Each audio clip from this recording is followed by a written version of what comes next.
m'appelle Lali Chauchepra, j'ai 23 ans. J'habite à Passy et je pratique le télémark à haut niveau.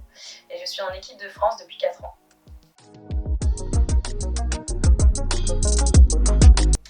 Alors je pense que ma première expérience sportive qui m'a le plus marquée, c'est les championnats de France de télémark, mes premiers.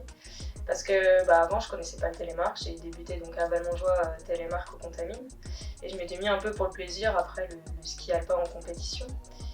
Et quand j'ai découvert, en fait, on m'a tout de suite mis un peu sur une compétition, donc en Suisse la première, et j'ai bien accroché, je savais pas du tout ce que c'était, j'ai découvert qu'il y avait un saut et un loom à ce moment-là dans la compétition, et juste après on m'a proposé du coup d'aller au championnat de France. Et ces championnats de France, au début j'étais pas trop sûre d'y aller, au final j'y suis quand même allée, et en fait c'était, je pense, une de mes meilleures expériences. Je suis arrivée en bas, j'ai quand même été dans ma catégorie vice-championne de France, donc je m'attendais pas du tout.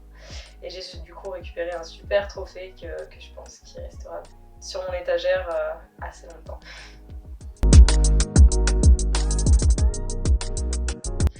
Alors je pense que je ne connaissais pas le télémark avant. Donc j'ai commencé le ski à l'âge de 3 ans, j'en ai fait pendant 13 ans au ski club de Passy-Varan, donc en compétition, et puis après j'ai découvert le télémark, donc, parce que ma mère s'y est mise, et du coup je lui piquais un peu ses skis une fois par an, à partir de 2013 à peu près, puis en 2015 ou 2016 je me suis dit qu'il fallait peut-être aller essayer, voir un peu plus loin cette discipline, et du coup je suis allée à Valmonjoie télémark au Contamine. Et c'est là que j'ai découvert un peu, j'y allais plus pour le loisir à la base, et puis on m'a un peu mis sur la première compétition. Je savais même pas ce que c'était, il y avait un loom, il y avait un saut, et du coup là j'ai commencé à comprendre ce que c'était le télémark, et c'est vrai que j'ai bien apprécié, et c'est comme ça que je suis arrivée dans le monde de la compétition dans le télémark.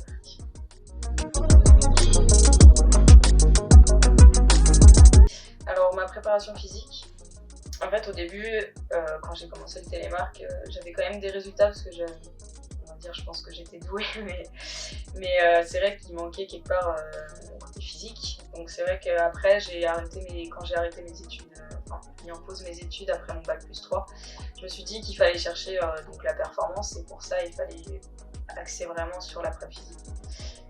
Et donc je suis allée chercher un prep physique un peu dans la région, et papa m'avait parlé justement via Ginkoya qu'il y avait Renaissance qui existait dans la vallée, et donc je suis allée les voir et je les ai rencontrés. Et c'est là que du coup ils ont compris un peu mon projet sportif, et ça fait maintenant 3 ans que je travaille avec eux sur le plan sportif pour arriver à atteindre mes objectifs.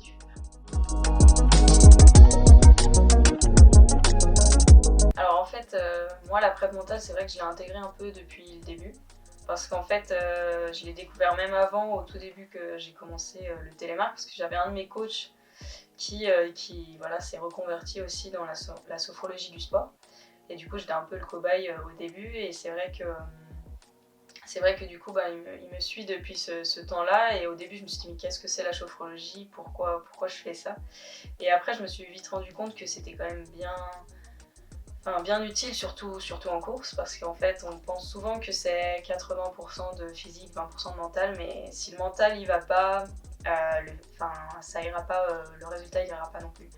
La puissance de cette c'est même pas une préparation du mental dans une compétition, elle est hyper importante. Alors c'est vrai que c'est une grande question, étudier compétition c'est pas facile. Moi, la première année où je suis rentrée en équipe de France, j'ai fait les deux, puis pas qu'à moitié, parce que j'ai fait une licence pro, donc en alternance, donc avec une entreprise. Donc j'ai négocié avec l'entreprise pour avoir des congés pour partir en compétition.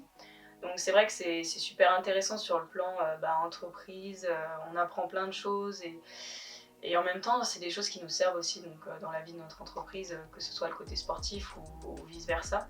Mais après ça reste très éprouvant au niveau physique. Après cette licence pro, je me suis posé la question, est-ce que je continue en master, ou est-ce que je me mets vraiment à fond dans le sport pour viser la performance que j'ai envie de faire.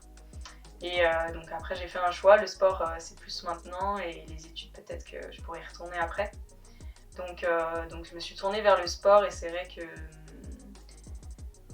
après ça, la performance elle est aussi arrivée parce que justement je me suis concentrée que sur ça et du coup les objectifs ils sont vraiment tournés sur ce qu'on veut faire. On n'a pas la tête ailleurs comme quand on est en études. Je sais que dans l'équipe de France il y en a beaucoup qui le font, qui sont principalement tous en études ou au boulot. Et ça reste compliqué parce qu'on a toujours un peu la tête ailleurs, où il faut trouver des congés, et c'est ça qui est compliqué avec notre sport parce que le télémark il est pas vraiment, on n'est pas vraiment des sportifs professionnels vu qu'on n'a pas le statut déjà de haut niveau qui nous permettrait d'avoir déjà d'être plus reconnus même au niveau des écoles. Et en fait ça ne nous permet pas, enfin on est obligé de travailler à côté pour vivre, sinon on n'arriverait pas. Donc quelque part c'est aussi compliqué d'allier études ou boulot avec un sport qui n'est pas forcément encore reconnu professionnellement. Alors les objectifs c'est quelque chose qu'on définit plutôt, enfin moi en tout cas je les définis souvent en fin de saison. Donc par rapport à la saison qui s'est écoulée avant. Donc la saison d'avant, mon objectif c'était le premier podium au Coupe du Monde. Donc c'est vrai qu'il a été réalisé. Donc c'est vrai que j'ai été hyper contente de ce premier podium. Donc après on se fixe des objectifs qui sont encore plus hauts. Et donc le prochain objectif c'était gagner une Coupe du Monde, pourquoi pas. Et du coup l'objectif a été atteint au début de cette saison. Donc je m'attendais pas forcément à le cocher on va dire tout de suite. Parce qu'on travaille tant pour ça et quand il arrive tout de suite, j'étais pas prête je pense.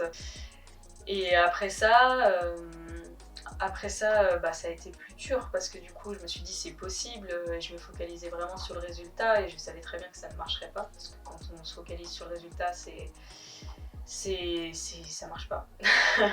Donc fallait retrouver un peu la notion du plaisir dans le ski pour faire ce résultat sans forcément s'y attendre au final. Et du coup ça a été quand même compliqué pour revenir à ce niveau-là et je termine quand même sur une bonne note parce qu'au final sur ma fin de saison qui était plutôt en Coupe du Monde un peu mitigée on va dire, j'ai su un peu rebondir en allant voir en fait une autre discipline. Je suis allée voir du ski cross, enfin j'ai participé au championnat de France de ski cross pour essayer autre chose, voir autre chose que le télémark au final et ça m'a fait beaucoup de bien parce que quelque part je suis sortie de ma zone de confort et en même temps du coup ça m'a redonné un peu la flamme vers mon sport et au final derrière le plaisir à le pratiquer et derrière j'ai tout gagné. En final j'ai gagné la Coupe de France qui se passait la semaine d'après, plus les championnats de France qui se sont déroulés le week-end dernier. Donc je suis double championne de France et du coup ça fait plaisir de finir sur une bonne note.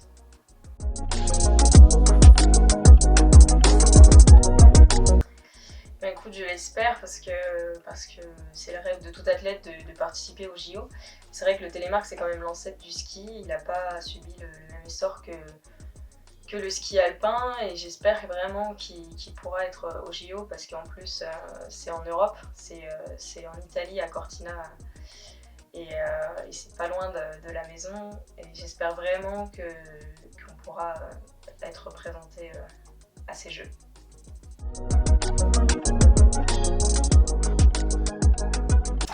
Alors oui bien sûr, c'est vrai que ça fait toujours plaisir d'avoir des skis à son nom. Enfin, je pense que chaque skieur rêve d'avoir des skis à son nom. Et c'est vrai qu'avec Telemark Shop, c'est un de mes sponsors qui me suit un peu depuis le début.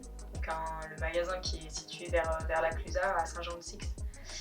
Et en fait ils ont fait des skis, ils font des skis de Telemark et il fallait un ski de Telemark féminin. Et c'est vrai que du coup il a choisi mon prénom, donc les Lali, et du coup il a posé un graphisme dessus et c'est vrai que au début quand il m'en a parlé je pensais que ça serait encore un rêve et je savais pas trop quand ils allaient être faits, surtout avec le Covid.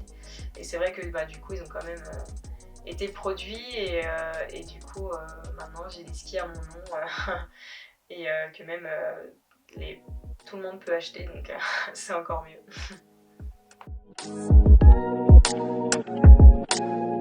Alors le financement, c'est toujours une grande question. C'est vrai que c'est pas facile vu que tout est à notre charge au niveau des frais de coach, de logement, de déplacement, de compétition.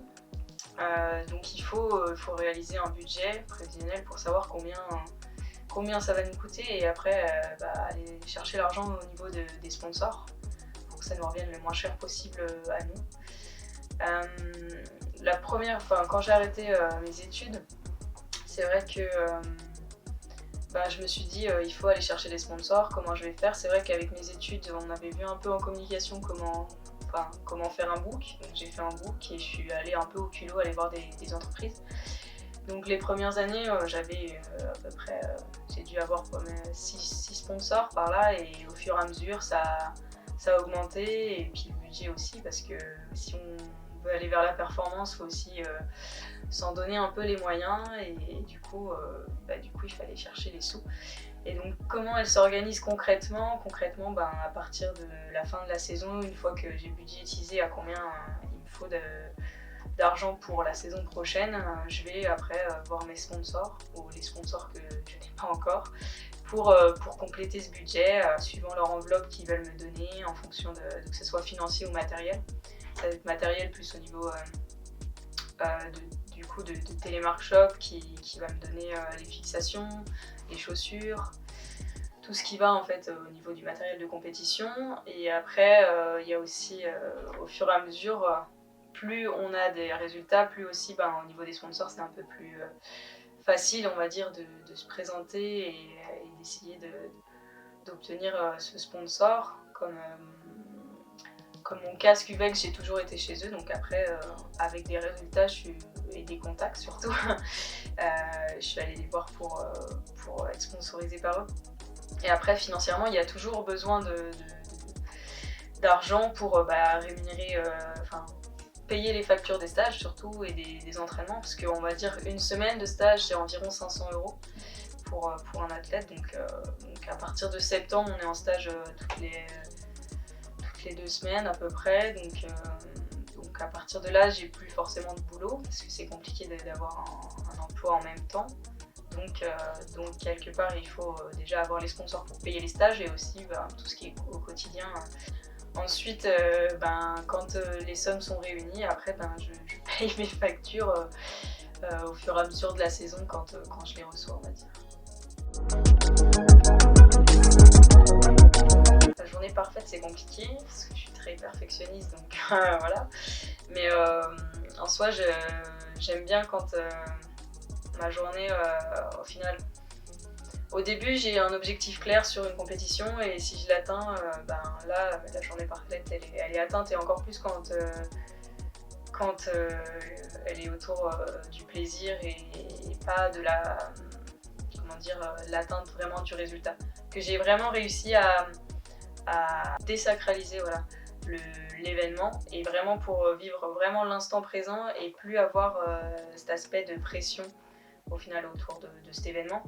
Et c'est ça le plus dur et c'est vrai qu'autour de la Coupe de France de Passy où vous êtes forcément attendu vu que c'est chez vous et donc il y a un peu de pression forcément et c'est vrai que la pression il faut la gérer et il faut la gérer en amont aussi, c'est ça aussi la prep mentale et se dire mais je veux gagner cette course, comment je vais y arriver et y aller dans le bon état d'esprit et du coup c'est vrai que quand on arrive dans le bon état d'esprit au final on sait que tout va bien se passer et que cette journée au final elle va être géniale et encore mieux parce que derrière vous allez gagner la course.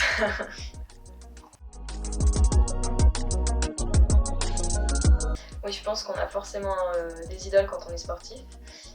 Quand j'étais petite, j'avais des cartes postales de Jean-Baptiste Grange et Tessa Worley dans ma chambre. Donc je pense que ça a été mes premières idoles sportives dans le ski.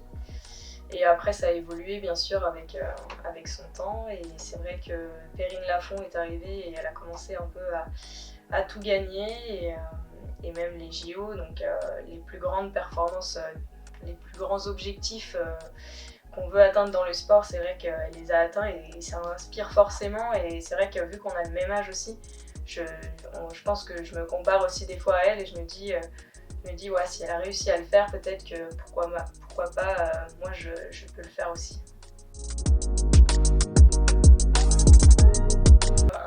m'a marqué, je pense qu'il y a un cancre dans les étoiles. C'est mon ostéo qui me l'avait conseillé justement pour faire part un peu de la prep mentale. Et c'est vrai que c'est hyper intéressant parce ça tourne un peu autour en gros d'un prep mental qui est autour des nageurs assez célèbres qui vont au JO et c'est vraiment tout dans la tête et c'est vrai que c'est hyper intéressant parce que même du point de vue lecteur, en fait, on se met un peu à la place et on se dit ah ouais, en fait, ça c'est important, ça c'est pas important. Et c'est vrai que même j'ai écouté aussi également des podcasts un peu d'Edgar et d'autres podcasts d'interviews ça peut être aussi des interviews de sportifs. Et c'est toujours intéressant parce qu'au final, on se met un peu à leur place, on s'identifie à eux et quelque part on se dit en fait on vit un peu la même chose et ça nous aide à franchir des fois des étapes qu'on n'aurait pas pensé passer comme ça.